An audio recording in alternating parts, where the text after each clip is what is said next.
Wait, you're the CEO? That was the moment everything stopped. The clinking of forks, the smug little smile on my sister's face, the condescending chuckle from my dad. All of it vanished into stunned silence. Every eye at the table turned toward me, but none of them could say a word. My mother's wine glass hovered mid-air. My sister's mouth froze in an open-mouthed grin like a glitch in a simulation. You could feel the panic ripple through the room as Jake, her perfect boyfriend, stared at me like I'd just pulled off a mask and revealed someone entirely new. But to understand why that moment hit like a grenade, you have to rewind 48 hours. 2 days earlier, I was still the failure, the family disappointment. Unmarried, no kids, no real job. To them, I was playing dress-up as an adult, some pathetic woman clinging to a childhood dream that never materialized. They thought I lived in a cramped apartment downtown. They didn't know I owned the building. They thought I wasted my days freelancing on the internet. They didn't know the startup I founded from that same laptop had just closed a $22 million funding round. They thought I was invisible. I was just quiet. And then my sister brought Jake home for Thanksgiving. Ivy League grad, sharply dressed, Wall Street smile, the kind of man my parents would kill to marry into. Polished, driven, successful. They loved him instantly until he asked me casually, "So, what do you do?" And I told him. His eyes widened. He repeated it back, louder this time. "Wait, you're the CEO?" And that's when it all came undone. Before we start, have you ever had to fight for your own voice? Please subscribe and be part of our sisterhood of storytellers. I didn't plan on exposing everything, but once the truth slipped out, there was no going back. What came next shocked even me. But then everything changed. I've always known my family saw me as the disappointment. They never said it outright, not in so many words, but it lived in the long silences, the side eyes, the forced smiles at holidays. I could feel it most during family gatherings, like Thanksgiving, where my sister Emma's accomplishments were paraded like trophies while mine were awkwardly brushed aside. Emma, the golden child. Emma, the doctor. Emma, who never colored outside the lines. I, on the other hand, was the one who had so much potential, followed by a trailing pause that said everything. They didn't understand the choices I made, and to them, anything they didn't understand wasn't worth respecting. When I dropped out of business school to start my own company, it was as if I'd announced I was joining a cult. My dad actually laughed, said, "Real jobs don't come with hoodies." My mom cried. Emma, of course, had opinions too, calculated, clinical ones like a diagnosis.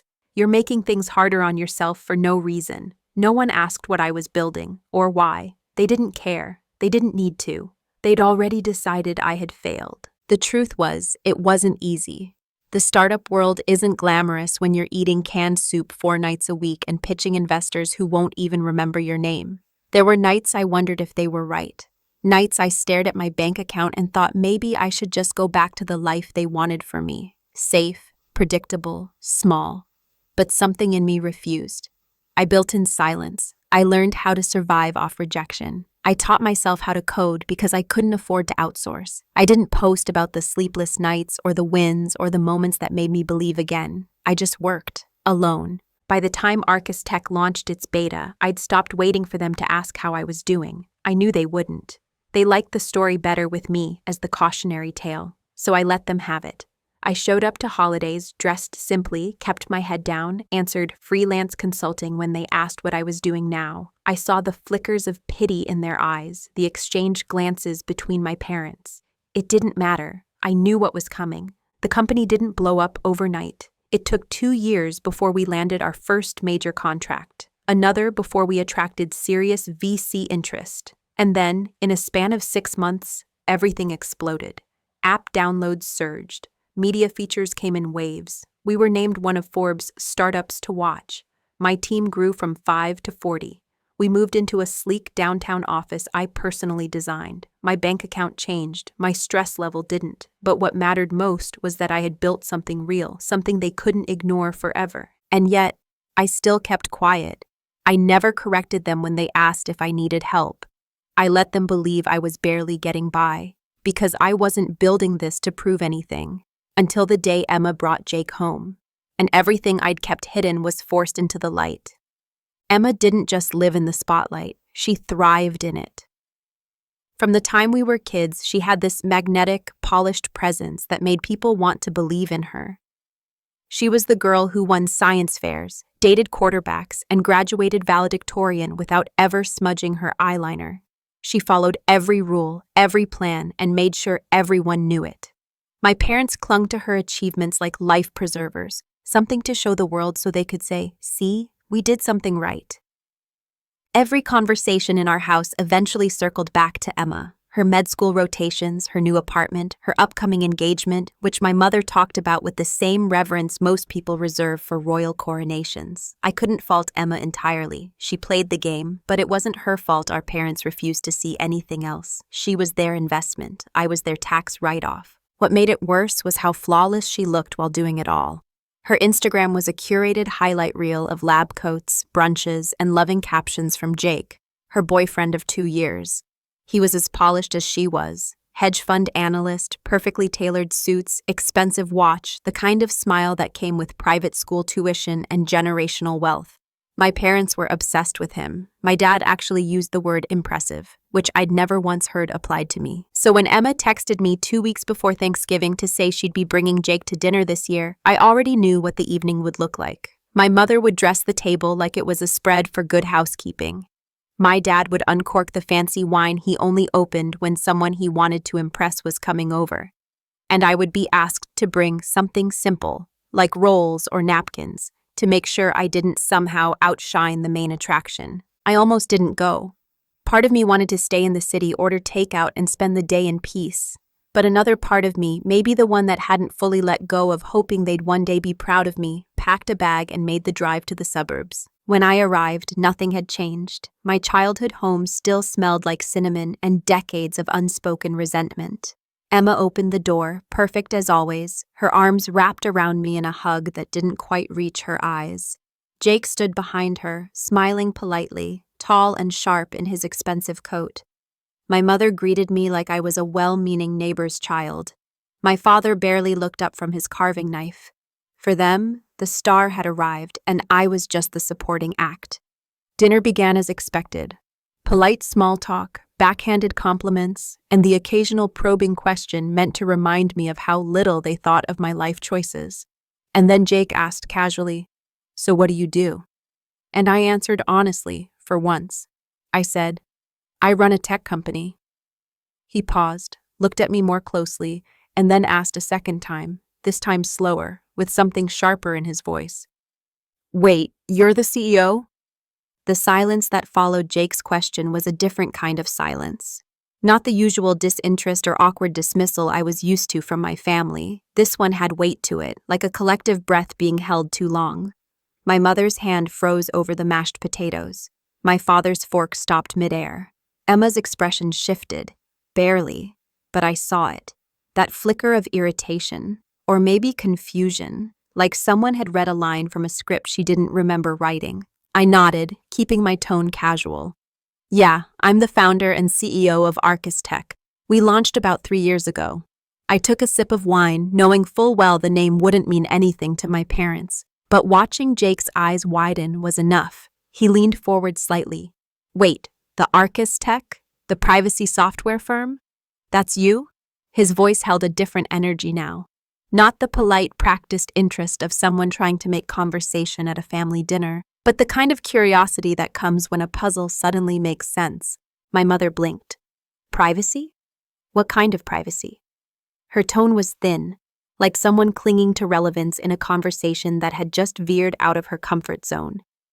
Jake, without looking at her, answered. "They've been all over the VC newsletters this year.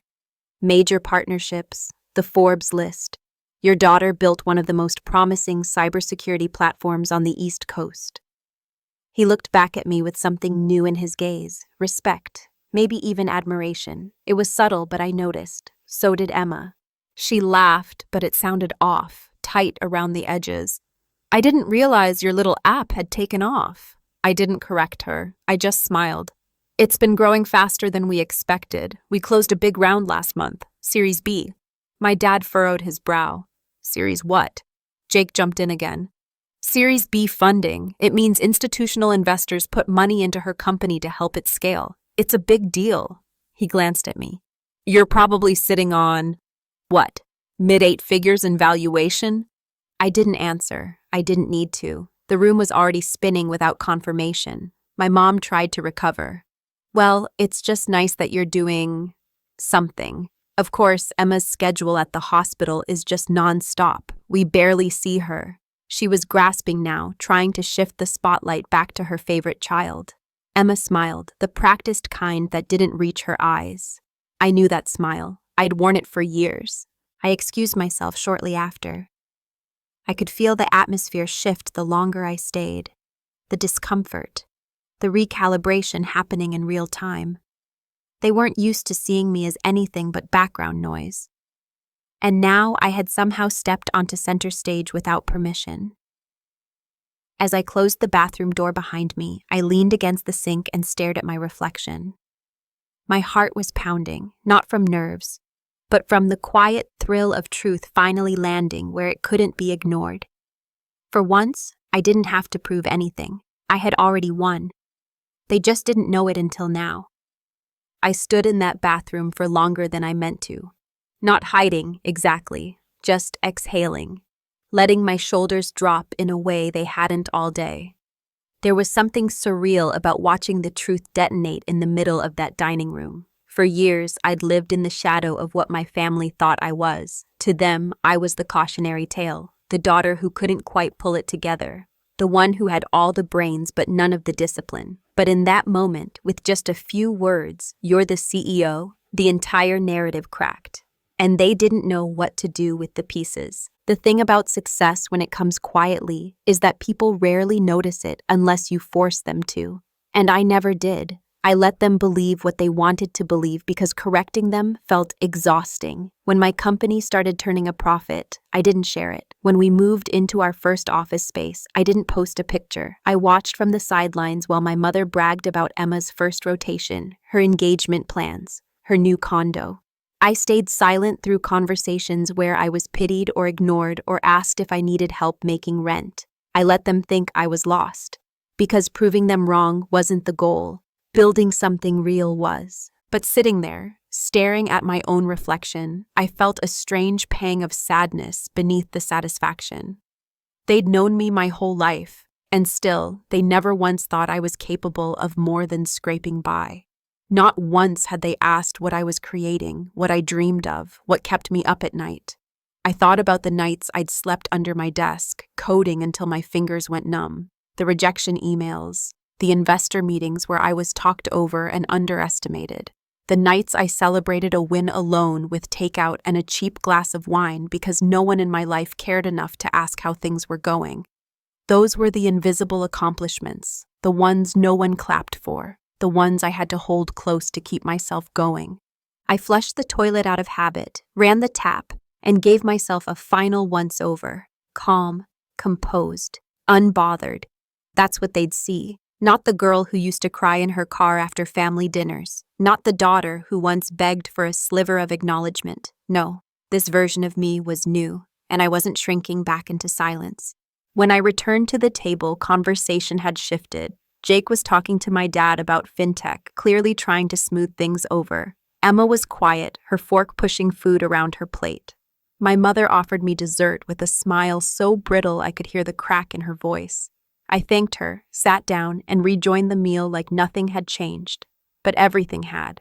They just hadn't realized yet that they'd lost the version of me they were so comfortable underestimating, and I had no plans of ever bringing her back. Dessert was apple pie, store-bought but passed off as homemade, like it always was. My mother sliced it carefully, placing each piece on china she only used when guests were over. Jake complimented the flaky crust, and I watched her beam like she'd baked it herself. The tension from earlier still hung in the air, but no one acknowledged it directly. That was the Elliott family way. Swallow the discomfort, pretend it never happened, keep the performance going no matter how ragged the script becomes. I expected them to pivot, to let the moment pass, to sweep my answer into the mental dustpan of things they didn't want to think about, alongside my rejection of law school, my apartment in the city, and anything that suggested I didn't fit the mold they'd carved for me. But I had underestimated them. My father was the first to break the fragile illusion. So, all this time you've been playing at being some big shot CEO and never said a word? His voice was casual on the surface, but underneath it was something sour, a challenge. My mother jumped in before I could answer. We just assumed it was one of those freelance hobby things, she said with a laugh that didn't reach her eyes. Not a real company, not something you'd build a life on. Jake looked back and forth between us, visibly uncomfortable. Emma stayed quiet, her smile frozen in place. She knew what was coming. This was the part of the evening that always arrived, eventually.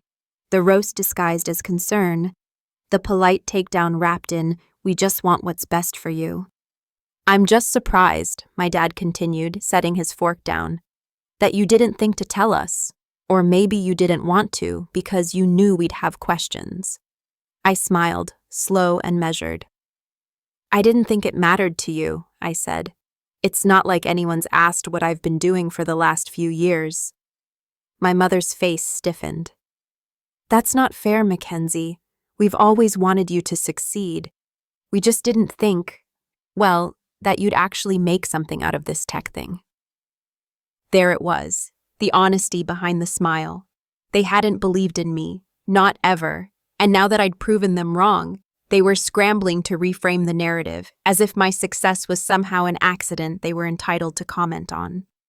I felt the old feelings creep up, hurt, anger, the need to explain myself. But I didn't give in. I didn't owe them a monologue. Instead, I looked at Jake. He was watching me carefully, like someone trying to solve a puzzle with missing pieces. "Arcus wasn't a hobby," I said calmly. "It was work, years of it. And I didn't tell you because I stopped needing your permission to feel proud." Silence. For the first time, I saw a flicker of something like shame cross my dad's face. Just a flicker. Emma reached for Jake's hand under the table. My mother changed the subject, but the tone had shifted. The roast was over. I wasn't the punchline anymore. After dinner, the wine kept flowing, and my parents tried their best to reclaim control of the evening, steering the conversation back towards safe, familiar territory. Emma's residency, a neighbor's new car, a casserole recipe my mom pretended she invented. But the current had shifted. It was subtle, but it was there. Every so often, Jake would glance over at me with this flicker of curiosity, like he was seeing me for the first time. Not as Emma's weird sister, not as the family disappointment, but as something else entirely. Someone whose story didn't match the one he'd clearly been told. When Emma announced they were staying the night in her childhood room, my mom lit up like it was Christmas morning. She clapped her hands together and started talking about wedding venues again, clearly angling for a proposal in the near future. Jake offered a polite smile, but he looked distracted. I caught him watching me again during the cleanup when I was rinsing dishes in the kitchen. I could feel his eyes on me, curious, but cautious, like he was running a silent calculation and the numbers weren't adding up. He came over to help dry, and for a while we just worked in silence, my mother in the other room still regaling my dad with some half-remembered memory from Emma's high school graduation. Finally, Jake said, "You don't seem like the version of you I've heard about." I paused, not looking at him. "That's because that version doesn't exist," I said. "It's a composite of everything they expected me to be and got disappointed when I wasn't." He nodded, drying a plate. "I figured. Emma never mentioned your company or what you actually did, just that you'd been struggling for a while." That part didn't surprise me. Emma always liked me better as a cautionary tale. She'd never been cruel about it, but there was always that condescension in her voice when she talked about me, like she was explaining a stray dog to someone considering adoption. I used to think she meant well. Now I wasn't so sure. Jake leaned against the counter, looking at me again, and there was something else in his expression now. Not just curiosity, respect, maybe even a trace of admiration. "Arcus Tech," he said, almost to himself. "That's impressive. We studied your product in a security seminar at work. Our firm's analysts have been tracking your growth since Q2. I finally looked at him. "And what did Emma say I did again?" He smiled just slightly. "She said you were freelancing, nothing stable." We didn't speak for a moment. Just the quiet hum of the dishwasher and the muffled voices in the other room. Then Jake said something I didn't expect. "You're more interesting than anyone in that dining room realizes." I didn't reply. I didn't need to. But in that moment, I realized something had shifted, not just in how he saw me, but in how I saw myself. I wasn't just the black sheep anymore. I was the threat they hadn't seen coming. The next morning, the house was heavy with that particular quiet that comes after too much wine and too many things left unsaid. I was the first one awake, which wasn't surprising. I'd always been the early riser, the one who cleared plates while everyone else sat around patting themselves on the back. I made coffee like I used to as a teenager, black, bitter, automatic, and sat at the kitchen table with my phone, half scrolling through emails, half waiting for the day to fully start. I didn't hear Jake come down the stairs until he cleared his throat behind me. "Morning," he said, his voice softer than it had been the night before. He looked different. Not disheveled exactly, but not quite polished either. There was something more human about him in the daylight. His usual sharpness had given way to something quieter, more careful. He poured himself a cup of coffee and leaned against the counter, watching me like I was a new kind of problem he wasn't trained to solve. "I Googled you last night," he said. "I didn't look up. I figured you might." "I read everything," he continued. "TechCrunch, Wired, that profile in the journal.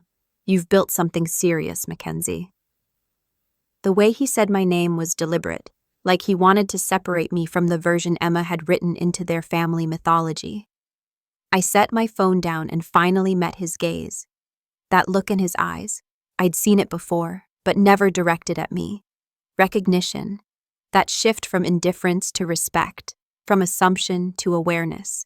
It was the same look I'd worked years to earn from investors, clients, journalists, except this one came tinged with something more personal, a realization, a recalibration. "I just don't get it," he said, almost to himself. "Why wouldn't they talk about this? Why wouldn't Emma—" He cut himself off, but it hung in the air. I shrugged.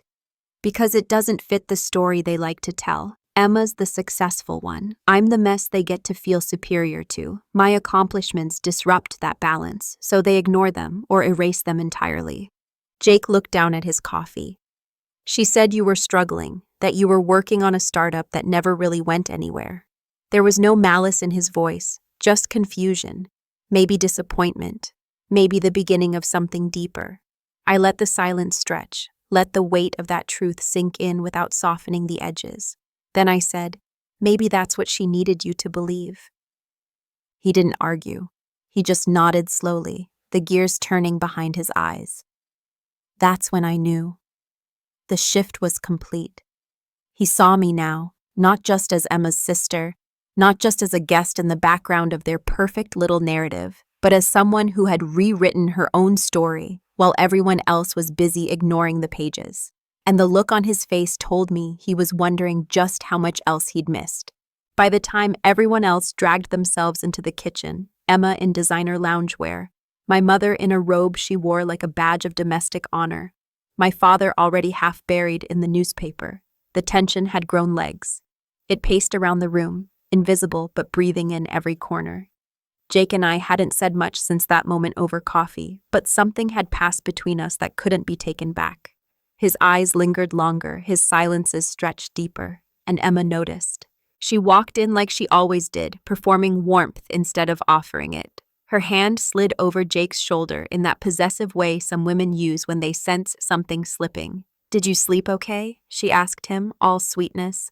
"Fine," he replied, still looking at me. "Had a good conversation with your sister." Her smile faltered for just a second, not enough for anyone else to notice, but I did. I saw the stiffness behind her eyes, the flicker of something sharp. Emma didn't like surprises, especially not ones that challenged the story she'd spent years perfecting.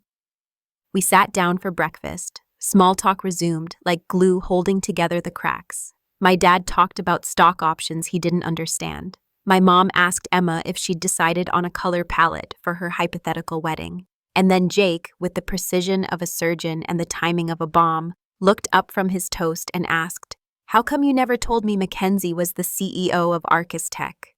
The silence that followed was nothing like the one at dinner. This was tighter, hungrier, like everyone was waiting to see who would flinch first. Emma's fork froze mid-air. My mother blinked rapidly. My father frowned as if trying to remember what Arcus Tech even was. Emma let out a soft laugh, the kind that tries to pass itself off as casual but lands sharp. Oh, I didn't think it was relevant. She's been working on that for years. I thought it was just some side project. I didn't speak. I didn't need to. Jake already knew. That was the worst part for her. He hadn't asked me that question to make small talk. He'd asked it because he wanted to hear her lie. And she did, right on cue. It's not a side project, Jake said calmly but firmly. Her company's valued in the 8 figures. She's on the cover of next quarter's Women in Tech Weekly. It's not just relevant, it's incredible. My mother tried to salvage it. Well, we just didn't want to brag. Mackenzie's always been so private. I laughed then, not loudly, just enough to make them squirm. Private or ignored? Emma stood up abruptly, plate in hand. Excuse me, and just like that, she left the table. Jake stared after her, then turned back to me. His voice was low but clear. They've spent years pretending you failed so they could feel better about themselves, haven't they? I didn't answer. He already knew. The question wasn't for me. It was for them. And the answer had just burned a hole through everything they thought they knew. After Emma stormed off, the kitchen felt colder. Not physically, just in that way a room does when the masks slip and no one quite knows what to do with their real faces. My mother began collecting plates with an energy that felt like punishment. She didn't look at me. My father cleared his throat, pretending to read the same paragraph in the newspaper over and over. Jake stayed seated, his jaw clenched, his fingers tapping silently against the table. I sat still. I'd waited years for this silence, the kind that comes after truth is spoken so plainly it can't be shoved back into the dark. She's just tired, my mother said after a long moment, her voice brittle. It's been a stressful time for her. The hospital, her schedule, you know how she is. I smiled, but not kindly. Sure, I said. I know exactly how she is. My mother shot me a warning look, as if this was all somehow my fault, like I'd ruined Thanksgiving by not playing my assigned role. I was supposed to show up, keep my head down, absorb their thinly veiled insults with grace, and pretend that Emma's spotlight didn't burn. But I hadn't followed the script. I dared to exist outside the version of myself they preferred, meek, struggling safely beneath them. My father finally spoke, not looking up. There's no need to make things difficult, Mackenzie. We were just caught off guard, that's all. I leaned forward slightly, letting my words cut as cleanly as theirs once had. Caught off guard? Or uncomfortable with the fact that I didn't fail? His gaze flicked toward me, something sharp behind it, but he didn't answer. He didn't need to. They weren't just surprised by my success, they were threatened by it, because it forced them to confront everything they'd been wrong about. For years, they'd used Emma as a shield. Her achievements were their proof that they'd done something right, that the family name still carried weight. I was their reminder that life could go another way, that someone could make different choices and still win. But that wasn't a story they liked. They needed me small so Emma could shine. Now I wasn't small anymore, and neither was the truth. Jake stood, pushing in his chair slowly. You know, he said, addressing the room like a closing argument. It's funny. You've spent so much time talking about how much potential Mackenzie wasted, but it seems like the only people who failed to see it were sitting right here. My mother looked stunned. My father's mouth tightened. Jake looked at me one last time, a flicker of something unreadable in his expression, then turned and followed the hallway toward Emma's old bedroom. I was left with 2 people who suddenly didn't know how to look at me, and I didn't mind, because for the first time, they weren't looking down. The room was quiet again. But this time, I was the one who controlled the silence. I left that house an hour later. No dramatic goodbye, no door slamming, no teary confrontation. Just a quiet exit, the kind that speaks louder than any shouted truth ever could.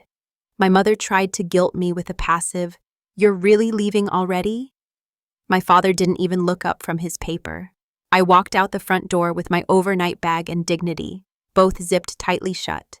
The cold air hit my face as I stepped off the porch, and for the first time all weekend I could finally breathe. The drive home was silent. No music. just the low hum of the engine and the dull ache of clarity settling in. I kept replaying Jake's face as he looked at me, the way he'd spoken up in that kitchen. There was a flicker of something there I hadn't expected. Respect, yes, but maybe more. But I didn't dwell on that. This wasn't about him. It never had been. This was about me reclaiming the narrative I'd let other people write for far too long. They all saw the surface now, the headline version of my success. CEO, 8-figure valuation, articles, interviews, magazine covers. It sounded impressive in a way they couldn't ignore, which is probably why it finally registered. But what they didn't see and would never bother to ask about were the chapters in between. The nights I cried on the floor of my studio apartment after a pitch went south. The months I had to choose between paying my phone bill or keeping the server running, the investors who called me too intense or not the right fit while shaking hands with younger, less qualified men 2 hours later. They didn't see the sacrifices. The friends I lost because I missed too many birthdays and happy hours. The relationships that collapsed under the weight of my ambition. The loneliness that came with building something no one believed in until it worked. I never wanted praise for that. I didn't need a standing ovation. But I did expect, at the very least, that my own family wouldn't reduce everything I'd built to a freelance side project. I remembered the early days of Arcus, coding through the night with a mug of burnt coffee and a cracked laptop. I remembered writing down goals in a journal I never let anyone see, just to remind myself I wasn't crazy for trying. I remembered promising myself that one day I'd look back and be glad I didn't give up. And here I was, not because of them, but in spite of them. I pulled into my building's garage, the one I owned, and sat for a moment before getting out. It was easy to mistake success as the end of the story. But I knew better. Success was just the start of a different battle. The one where people suddenly want a piece of what they once dismissed. The one where they rewrite the past to fit the present. But I remembered the truth. I remembered every step, and I wasn't about to let them forget it. I didn't expect to hear from Jake again. Not because he didn't seem interested, he did, but because he belonged to my sister's world, the same one that had always existed just beyond my reach. I figured he would go back to Emma, they'd have their usual post-family dinner debrief, and eventually the tension would pass. Emma was good at smoothing things over, even when she was the one lighting the fire. But less than 48 hours after I left my parents' house, I got a message from him. It wasn't dramatic, just a text. Coffee sometime? No family, just a conversation. I stared at it longer than I should have. I wasn't sure what he wanted. Closure? An explanation? A front row seat to the version of me he hadn't been allowed to see before? I didn't answer right away. Part of me didn't want to. But curiosity has always been my fatal flaw, and I told myself it was just coffee. That was the lie I needed to believe to say yes. We met at a quiet little cafe tucked between office buildings downtown, one of those places with Edison bulbs and overpriced pastries. He was already there when I arrived, looking more tired than he had at Thanksgiving, like something had been gnawing at him since that night. We exchanged a polite hug, sat down, and for a while, we just talked. Small things, work, cities, weather. But eventually, the conversation turned. "She lied to me," he said, and it wasn't a question. I didn't respond. "She made you sound like someone I should pity, not respect, not fear. She minimized you so completely that I actually believed her. I feel like an idiot." "You're not an idiot," I said. "You're just someone who believed the version of me that was easier for her to carry." He was quiet after that. His coffee sat untouched. Then he looked up, and what he said next wasn't what I expected. "I'm leaving her," I blinked. "Excuse me?" "I've been thinking about it for a while," he said. "But last weekend was clarifying. You'd think watching someone shine would make them proud, especially someone they claim to love. But Emma looked at your success like it was a personal insult. I can't marry someone who needs to dim others just to stay bright." I didn't know what to say. This wasn't the conversation I came for. I didn't need his validation, and I sure as hell wasn't looking to be the reason their relationship ended. But he wasn't finished. "You built something real," he said, "and I want in." Now I was confused. "What do you mean?" He leaned in. "I've done my research. Your company's about to scale fast. You'll need a financial strategist, someone who understands growth, capital, long-term equity moves. Let me help. Not because I feel bad, not because I want something from you personally, but because I believe in what you're building." There it was, the offer. Not romantic, not dramatic, strategic, clean. But behind his eyes, I saw it, the line between business and something else. I sipped my coffee slowly, letting the silence answer for me, because I hadn't decided yet. But I knew one thing for certain. Emma was going to lose more than just a boyfriend. Emma called me 2 days later. I let it go to voicemail. She left a message that started out deceptively calm. "Hey, just wanted to check in," but cracked halfway through. By the end, her voice was tight, like she was clenching her teeth around every word. "I know you've been talking to Jake," she said. "You need to stop." No hello, no how are you, just a directive. The sound of her control slipping. I played it twice, not out of shock, but fascination. I'd spent my entire life being underestimated by Emma. Now she was scared, and I wanted to know why. The answer came later that night in a text from a mutual friend I hadn't heard from in months. She wasn't someone I kept close, more of a holdover from our shared high school orbit, but what she sent made my stomach turn. A screenshot, a group chat, Emma's name at the top. And in the messages, a version of me so cartoonishly pitiful, it was almost laughable. "She's faking the whole CEO thing," Emma wrote. "She's probably running some Shopify side hustle and calling it a company. Jake's just being polite." More laughing emojis. Then the final blow.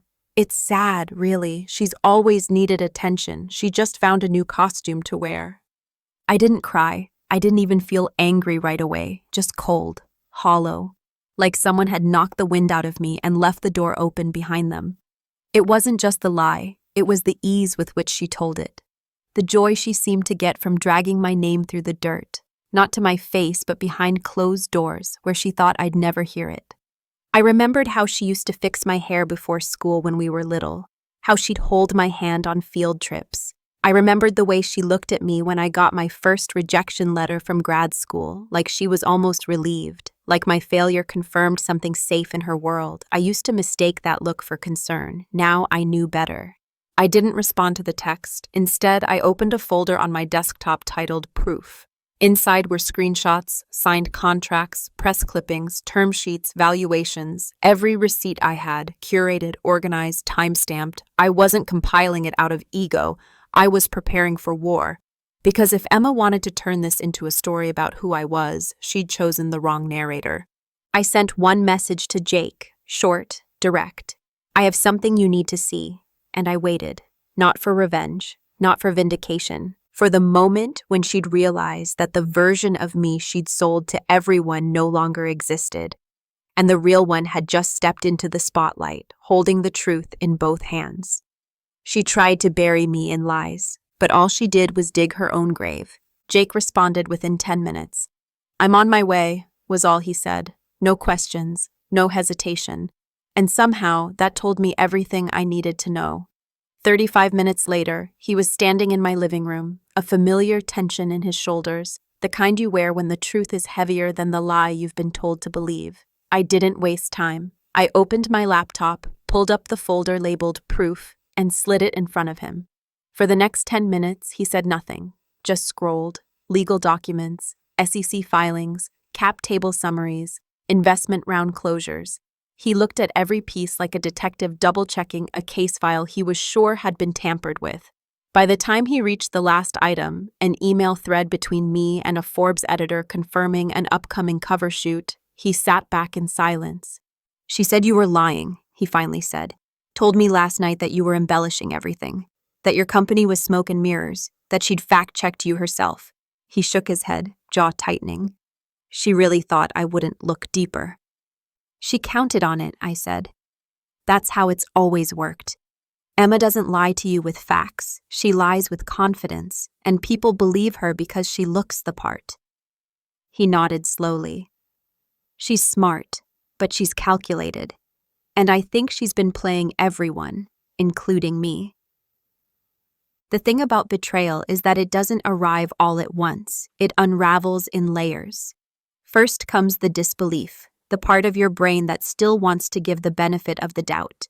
Then the anger, sharp and blinding, a heat in your chest that burns every excuse to ash. And finally, the cold clarity, the realization that what you thought was real never was. That's where Jake was now, sitting in my living room, sifting through the truth and trying to understand how he'd missed so much. He leaned forward, elbows on his knees. She said she wanted to build a life with me, but the entire time she's been manipulating the story to keep you small. That's what she does, I said. Because if I'm not the failure, then she's not the savior, and that scares her more than anything. He looked at me then, eyes sharp with resolve. She's going to implode. She doesn't know how to handle being exposed, not by someone she thought would never fight back. I closed the laptop. She's already unraveling. I'm just holding up the mirror. Jake stayed for another hour. We didn't talk much after that. There wasn't much left to say. The truth had done its job. When he finally left, I stood at the window and watched his car disappear into the night. For the first time in years, I didn't feel like I was on the defense. Emma's game was crumbling, and this time, I wasn't the one left picking up the pieces. She was. Because the truth doesn't need permission to speak, it just needs a crack. And she'd given me an opening wide enough to walk right through. Emma's spiral started slow. A subtle shift in tone, a smile that didn't quite stick, a forced laugh that came a beat too late. She was unraveling, but carefully, methodically, trying to control the fall like she always did. The next morning, I woke to 3 missed calls from my mother, 2 from my father, and a single text from Emma. "You're being ridiculous. Call me."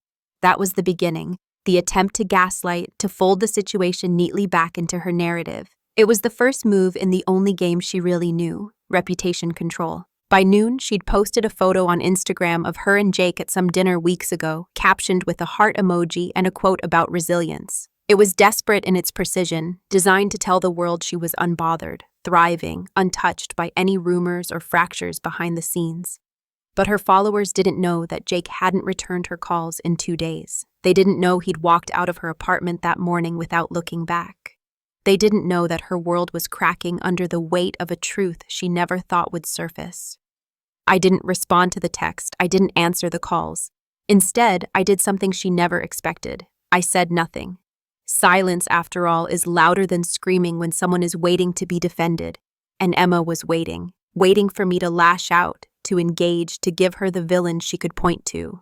But I wasn't going to do her work for her. I had built a life where my proof didn't live in words. It lived in results, in actions, in documents and headlines. I didn't need to announce anything. I just had to let her trip over the truth.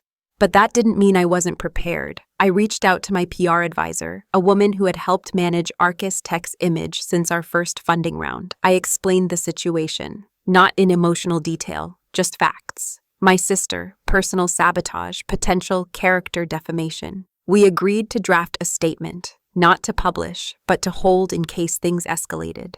It was simple, measured, devastating in its restraint. A refusal to name names, but a clear warning that the company's leadership had been subject to a false personal narrative that had no bearing on our professional integrity. A line in the sand.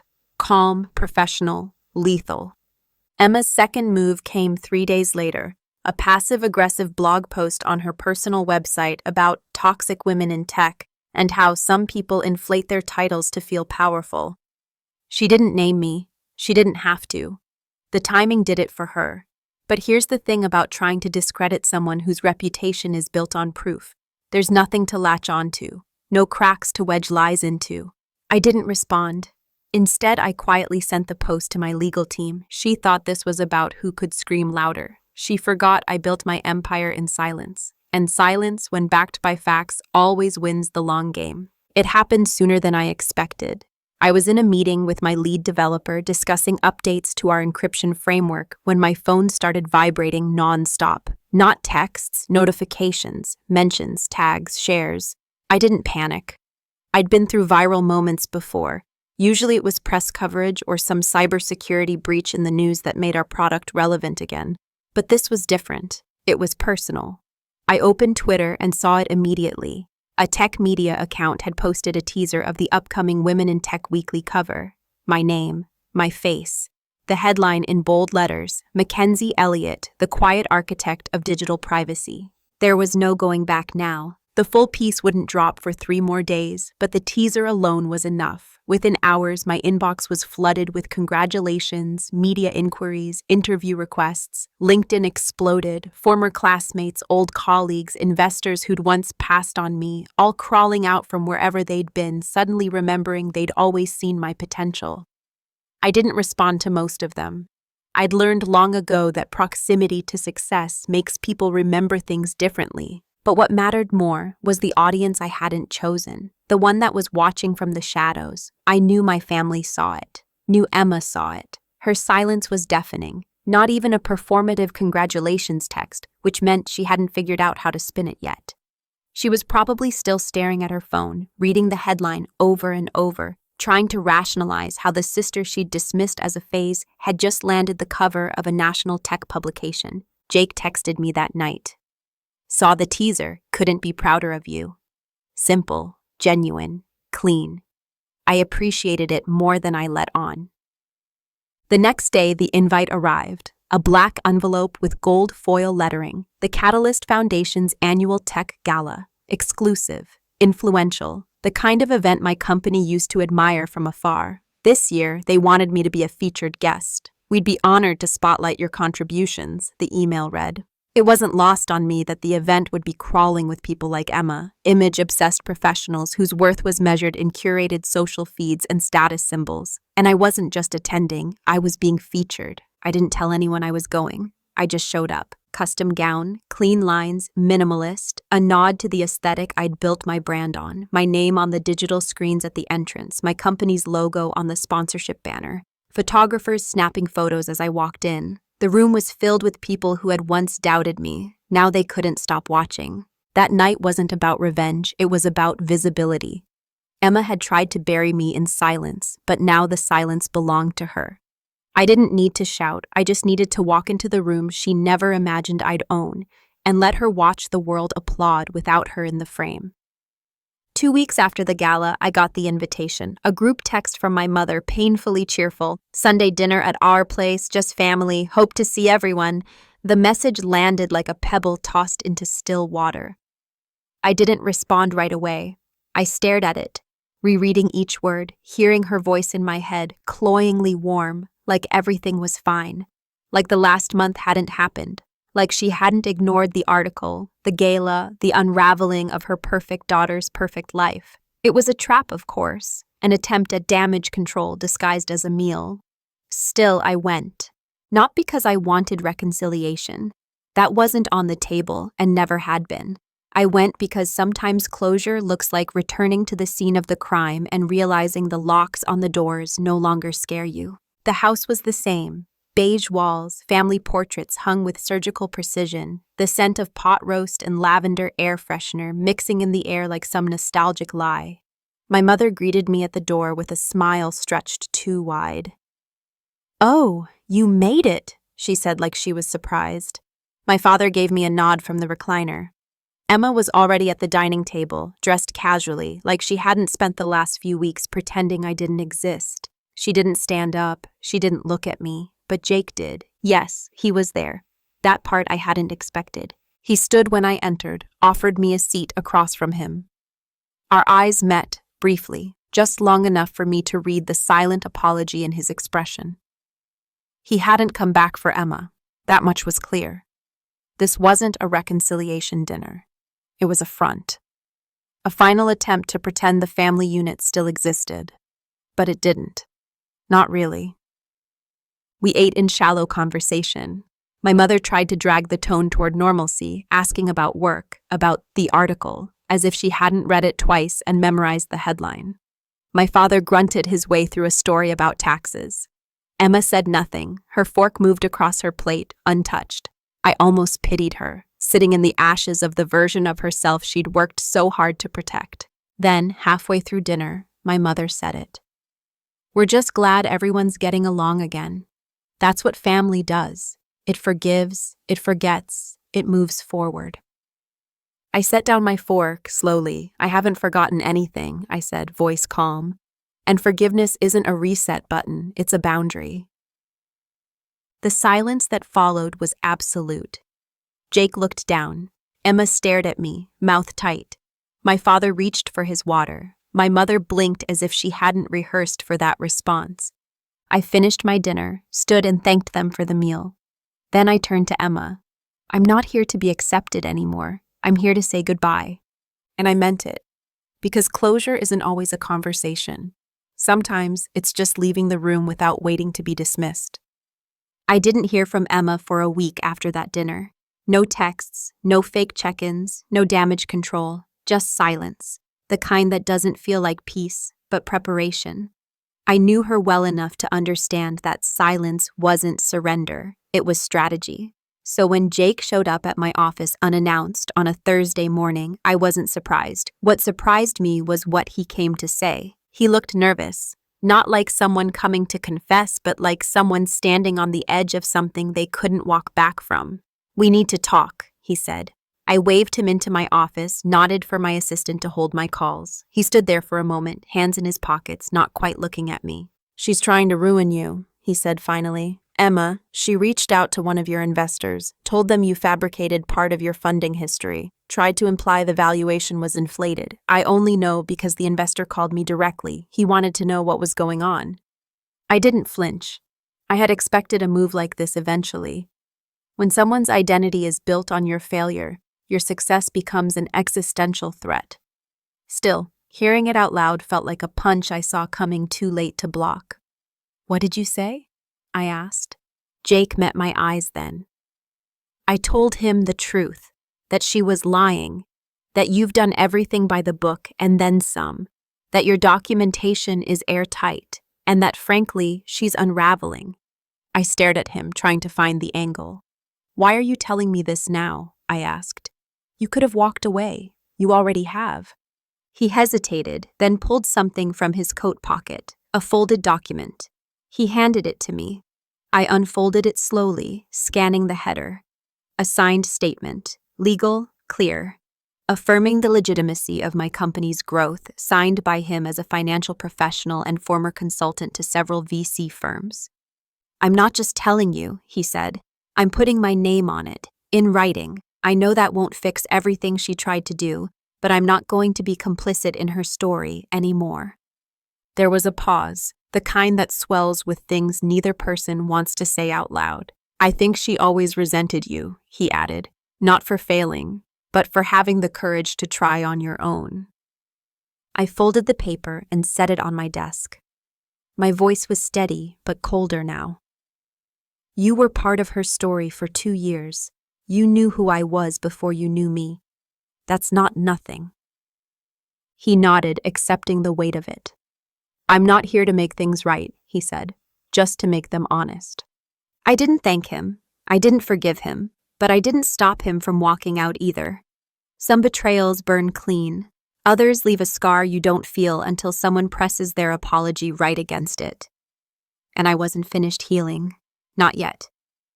The next morning, I woke up before the sun. No reason, no alarm, just one of those mornings where your body wakes before your mind is ready, heavy with everything that's been said and everything that hasn't. I sat in bed for a long time, watching the city blink itself awake through the windows of my loft. The kind of quiet that doesn't last long in a place like this, but in that moment it felt like mine. No noise, no manipulation, no shadows creeping in from the past, just me, whole, undeniable, still standing. A notification lit up my phone. The Women in Tech Weekly article had gone live. The full feature, my photo in high resolution, my story, clean and unedited, my words not twisted through someone else's agenda. I read it once, then again, and not because I needed to believe it, I already did, but because I wanted to see it with my own eyes. The validation, sure, but also the truth. For years, I let other people write my narrative, shrinking myself to make them more comfortable, explaining my ambition like it was an apology, carrying their projections like they were facts, and now the world knew who I really was. I thought I'd feel triumphant, maybe even vindicated, but what I felt instead was something deeper. quieter. I felt free. I spent the rest of the day the way I used to dream of when I was building Arcus out of sheer willpower and cheap coffee. I closed my laptop. I turned off notifications. I took myself out to lunch. No clients, no meetings, just solitude that didn't feel like loneliness. I walked into a bookstore and bought a novel I didn't need. I let myself enjoy it, not because I'd earned rest, but because I no longer believed I had to suffer to deserve peace. That night, I stood on my balcony, wine in hand, the lights of the city scattered like possibility. My phone buzzed once, a message from an unknown number. I hope someday you can forgive me for all of it. Emma. I stared at it for a long time. My thumb hovered over the screen, and for a moment, I imagined what a reply would look like, what it might feel like to extend an olive branch or even a middle ground. But I didn't reply, not out of spite, out of clarity.